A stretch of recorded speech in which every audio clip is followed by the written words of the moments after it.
You know, it reminds me of what Bob Shields says, one of our mentors. He says, everyone should die for a week and experience what it's like and the problems they leave behind to really understand what's going to take place. Just imagine that. If you died for a week, what's going to happen with everyone around you? And if you really thought about how you could solve that problem and the tax problem that comes up with it, there's only one thing that comes up that can really do the job. It's called insurance, and it's got to be in place when you're dead, which is called whole life insurance. There you have it. Okay. You know, for this episode, we may want to rename the podcast to Wealth Without Government. And ultimately, at the end of the day, if we had that, we probably wouldn't need a podcast. Totally. So less government, more money in your pocket. You know how to spend it. Charging a annual surtax on homes that are valued at more than $1 million. Now, just when I thought the world couldn't get any dumber, I read this article and I remind myself that I'm not surprised by much anymore. And if you haven't seen this article, so we of course give publishing credit to BNN Bloomberg for sharing this. This is a reaction video to this article where CMHC-backed report calls for a surtax on $1 million homes. Now, the report describes this surtax as a solution to a problem. And whenever we think of government and we think of problem and solution in the same sentence, one word comes up: tax. And these programs, among many others, are absolutely illogical and completely ridiculous because they're described in the format of how much additional revenue they're going to generate. Like the government is in a revenue generating business. The government is in the business of thievery, plain and simple. I am completely for paying taxes, providing critical infrastructure, programs that help people who are in need. I am for all of that. But this kind of crap. I also like to have my roads cleared. Yeah, okay, right. We can describe a million things. Sure. Valuable resources and systems provided by. Agreed. Yeah, of course. But come on, you know, while these fat cat politicians are receiving increases in pay, guaranteed pensions that most Canadians could only dream of for 4 years that are indexed to inflation, which is rapidly increasing right now. Where the hell does someone get off putting a report together that suggests something as stupid as this? Because where does it end? Oh, this is going to produce 4 billion, 6 billion, 10 billion. What on earth do you think they're going to do with the money? They're going to put the money toward programs that increase the size of government, that increase the size of public government bureaucrats. And the pensions that we have to be on the hook for their life. Here, man. Guess what they're going to need when they manage the programs just as ineffectively as they do everything else? They're going to come back to hardworking Canadians and say, we need more tax. Nobody's really talking about the problem, including the boneheads that put this report together. Nobody is publishing articles about how the government needs to reduce its spending, not bring in more to spend more. We all know how business effective the government is at doing that. Horrible. We're printing money like drunken sailors. We're strangling the very backbone of our economy, small businesses who employ hardworking Canadians, and we're strangling them. And then some group has the nerve to put a study together that says, again, let's make sure that we go after whether you describe it as the wealthy. Well, hey, let's not only go after their wallet, let's go after the equity in their homes as well. And do you think, Richard, logically, that's where it ends? Do you think for a moment that that's where it ends? If you give the government reach, they immediately go for overreach. And that means that you, and I'm talking to you, hardworking Canadian, you're paying your mortgage, you're building equity in your home. Please tell me that you're not doing that so that some government bureaucrat can convince you that more tax is the answer to the problem. It is absolutely offensive, ridiculous. And you know what? They think that you and I are dumb, that we're just too dumb to understand what's really going on. Well, it's offensive. Here's a couple of things. So first off, the group that put on this, whatever this study is, and is, speaks about it in the article, is that they're looking at the problem of housing affordability. That's the problem they're looking at. But they're looking at it as though the issue is the price of housing. No, the issue isn't the price of housing. The issue is, how did the housing get to this degree of pricing? Oh, so they're looking at the wrong problem. They think the problem is the price of housing. It's not. The problem is, how did the price of housing get to this? And what are the underpinning factors that led to it? So we're going to show you another graph from the Federal Reserve here in a little bit. And before I leave that topic, it's really important. I want to identify from Nelson's book. This is under Willie Sutton's Law on page 29. So anyone who's got a copy of Nelson's book, Becoming Your Own Banker. If you don't, you're watching, please get a copy. There's a link down below. Willie Sutton was a bank robber. And he was famous for robbing banks. He would get out of jail. He would go rob another bank, get out of jail, go rob another bank. And they said, Willie, why do you keep robbing banks? He's like, well, that's where they keep all the money. So Willie Sutton's Law is all about legal plunder. Legal plunder is basically, effectively what the tax system is. And again, we're not saying there's no value in that system, that we get value for that. I'm not saying we don't, but let's just get clear that it's a parasite-host relationship. Government is not capable of producing anything. It gets all of its sustenance from the productive element of society. Government is a parasite and lives off the productive taxpayers, the host. It is self-evident that if the parasite takes all of the produce of the host, then both parties die. This is right out of Nelson's book. And then he talks further about, when government creates a problem. So taxation becomes onerous. That's when the taxation becomes too much, to the point where government officials sense a rebellion in the marketplace. They always resort to exceptions to the rule that they've created. So rather than saying, hey, we're going to give you a tax break by actually reducing the tax payable, we're going to say, no, we're going to create a convoluted program that requires administrators. We're going to, it requires a change in policy and all this extra claptrap, which means more government workers are required to administer the whole thing. And then we're going to give you a tax break if you do this exception. So we're going to give an exception to the rule we created under the guise of saving tax, but we're not actually just going to reduce the tax. It would be much simpler if they just reduce the tax. Yeah. And it would save all parties, the accountants, the bookkeepers, the other costs you have to pay for the new rules that they need to learn every year, all the way trickled down through the system by just saying, oh, what you guys want to say? Well, because paying too much tax. Okay. Well, rather than creating a weird, convoluted crediting tax break deduction system, let's just notch it down a little bit and we'll have the same effect, but it's far easier to implement across the board. There's a program on television, and the name of that program is titled Intervention. Now this program showcases some really tragic experiences that people have in suffering from addiction, whether it's addiction to narcotics, alcohol, gambling, etc. Tragic stories. And one of the critical elements that seems to come up every single time is enabling.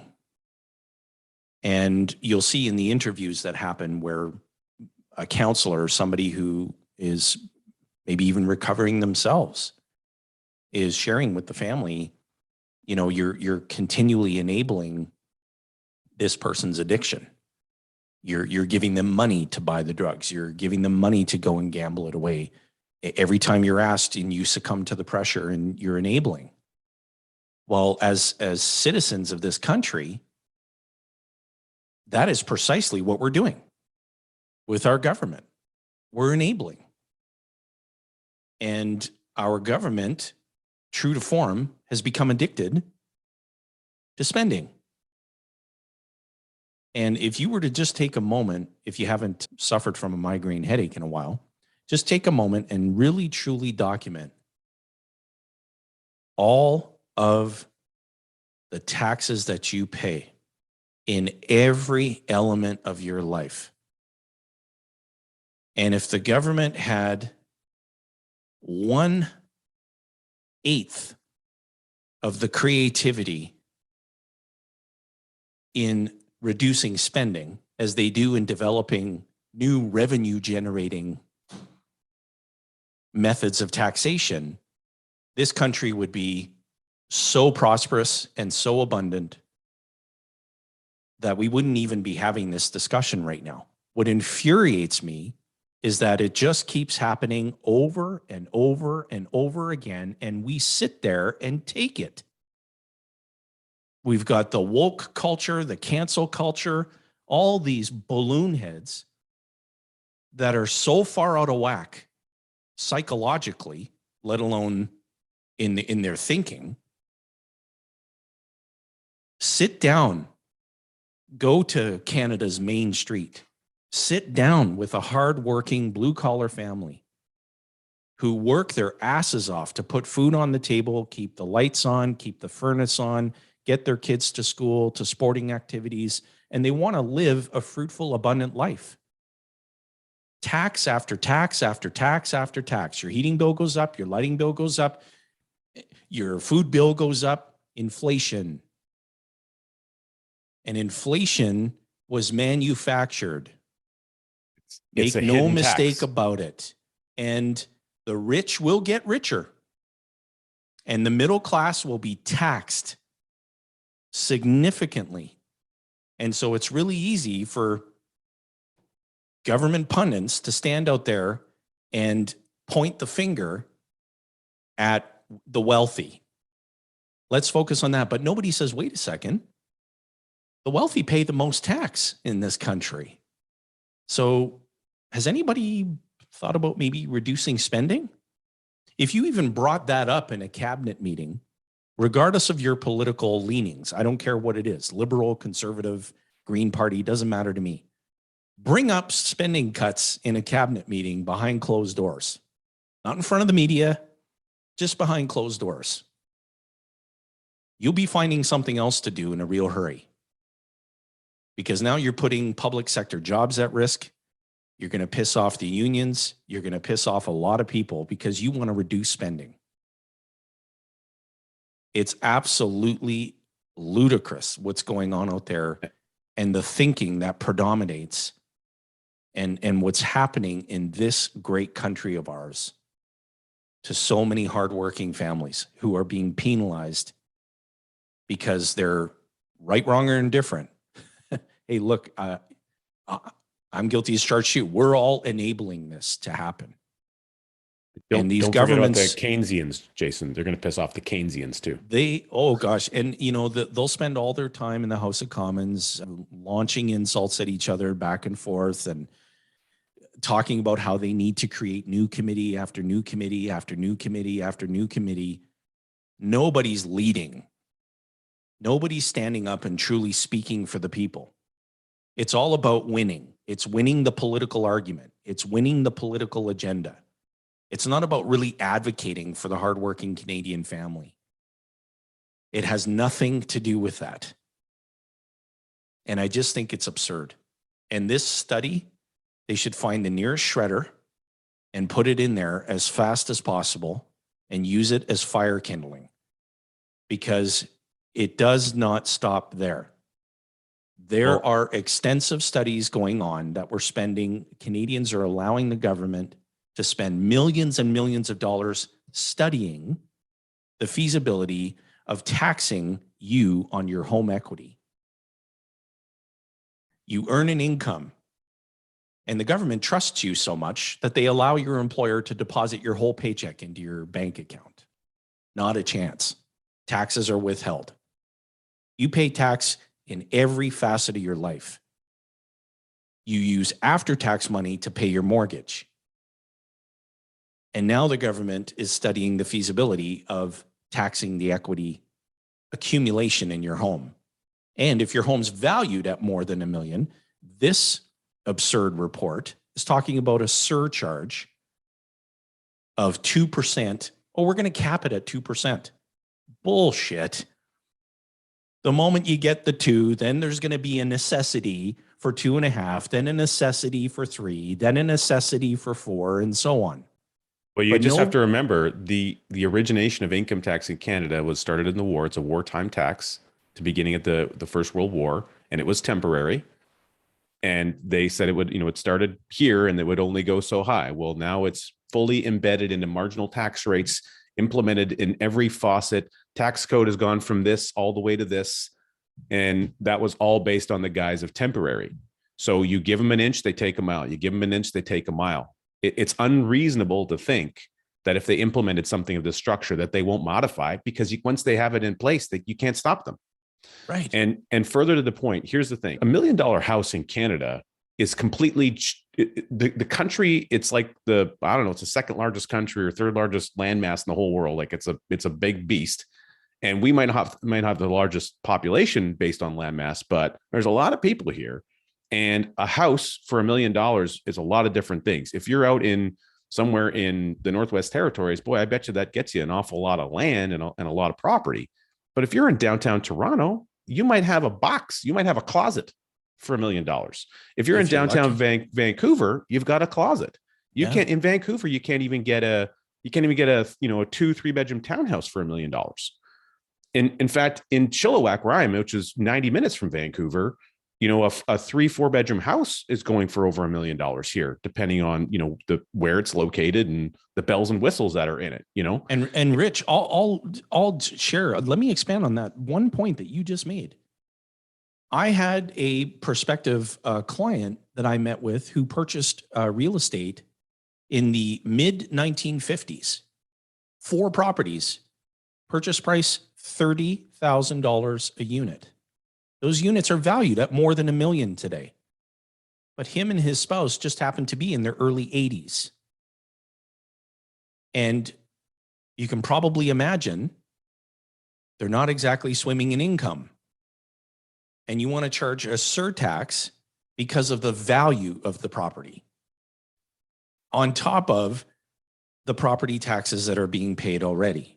Plus, when he goes to sell, which will have to happen because that gentleman, his time remaining on planet Earth has a finite span to it. And the day that he walks out, CRA is going to walk in and they're going to say, by the way, you paid 50 or 30 grand for these and they're now worth 1.2 million. Guess what? The capital gain on that is a lot, whatever, it's $1 million+ dollars. We're going to tax you as income on 50% of that. And if it's 4 properties, then that's going to increase his total income on his final estate bill. He's going to pay the biggest tax bill that's most people will ever see in the whole life. And all that money that he built and set aside to try to leave for his family is going to be obliterated just because he's going to die. And the tax has to be paid. So he's already going to be paying a massive amount of tax. Now, on top of that, you want him to pay it while he's alive just for owning something because he had the good sense to buy that property 60 years ago? That's absolutely insane and ludicrous. It's a penalty directly on the back of the hardworking Canadian. There's the hardworking Canadian. There's no doubt about it. You might as well strap on a giant boulder that you're going to carry around just because you bought a property. Now, here's another thing. There's hardworking Canadians today that just to get into the home market, yes, it's a difficulty for affordability, which is primarily caused by manufacturing and manipulating interest rates, which we'll get to in a second. But you're when you're in your mid 30s or whatever, early 40s, you're buying a house for your family right now, and you're in the greater Toronto area, let's say, as an example, and you're paying $1 million for that home right now. It's a starter home. It probably needs work. It needs renovations. In order to do those renovations, you're going to have to go pay a contractor. You're going to have to go to Home Depot. You got to buy materials and supplies, which is churning the economy. Okay. For that home ownership, there's things that you need as a homeowner that churns back into the rest of the economy. Now, if you now have to also start paying tax, you just barely were able to qualify to get it, just to get the roof that you wanted, to have the dream of ownership. You were finally able to squeak through and get it. Now, your whole plan of affordability, just to be able to make that reality happen, had no bearing on now paying a tax on top of that number. You institute that. And then also we see an increase in interest rates, which is anticipated versus Q1 of 2022 while we're recording this video. There's anticipation of interest rate increases by the Bank of Canada. That's going to squeeze affordability, which is going to push hardworking Canadians into foreclosure, which is then going to create a potential precipitous drop in real estate prices if you see a mass amount of foreclosures across the board. We've seen this happen before under rising interest rate environment in the early 80s. History has a way of repeating itself. Do you want to put the nail in the coffin? You want the Bank of Canada to put the nail in the coffin, or do you want the tax to put the nail in the coffin, or both? You know, I'm in business, I'm a multiplier, but I think in practicality, I'm a simplifier. So here it goes. Now, this is going to strike anybody who has, who's in government advocating for more spending programs. Spend less than what you bring in.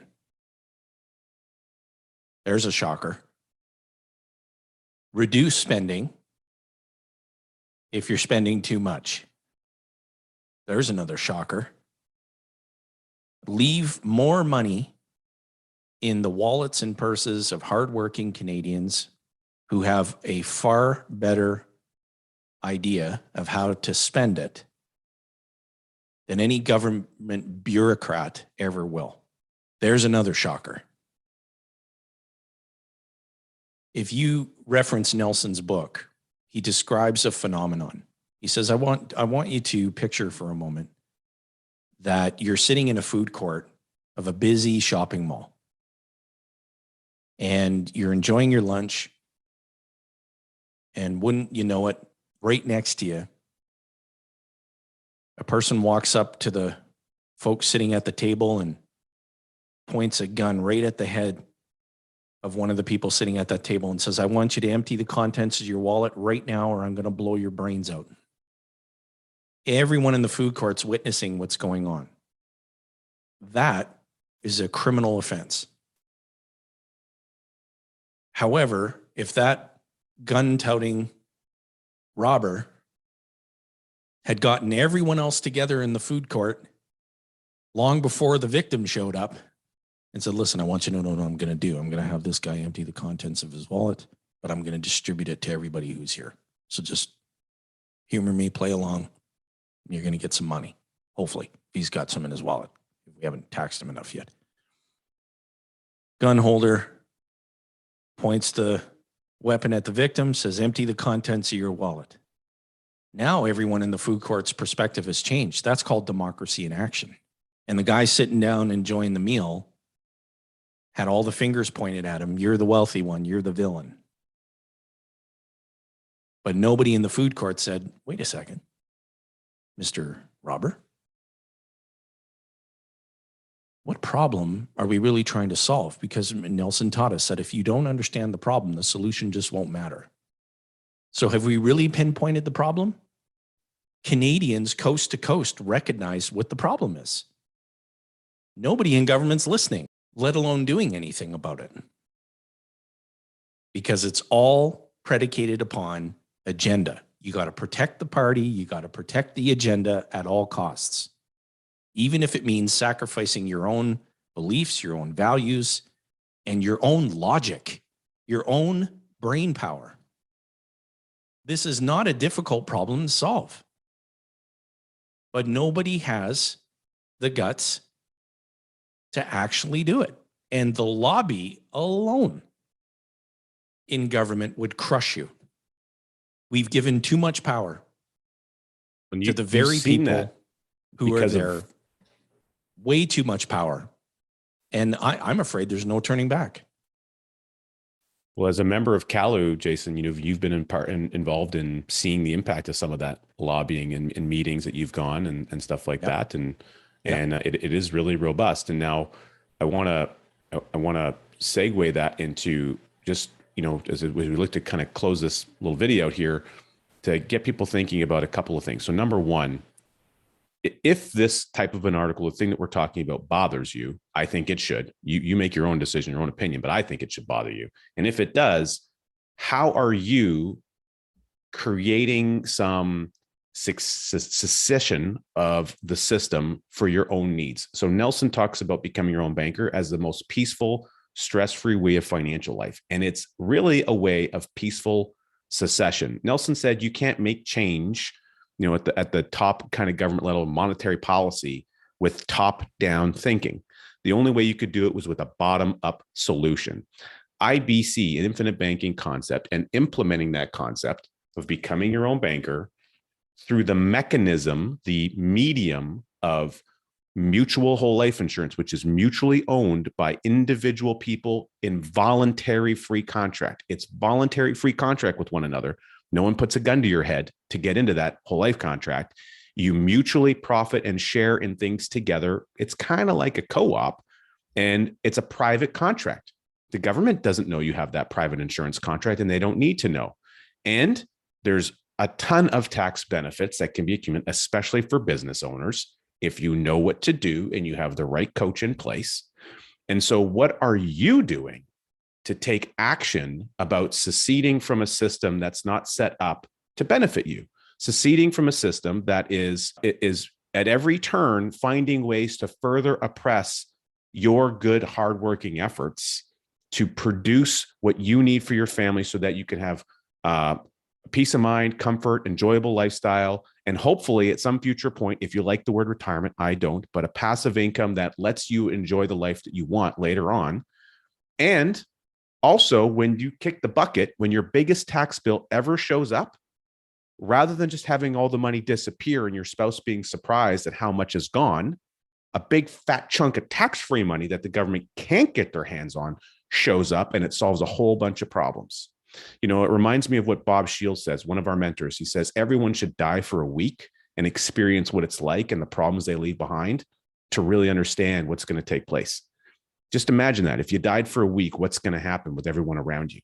And if you really thought about how you could solve that problem and the tax problem that comes up with it, there's only one thing that comes up that can really do the job. It's called insurance, and it's got to be in place when you're dead, which is called whole life insurance. There you have it. Okay. You know, I think we got a lot of things off our chest. You know, for this episode, we may want to rename the podcast to Wealth Without Government. And ultimately, at the end of the day, if we had that, we probably wouldn't need a podcast.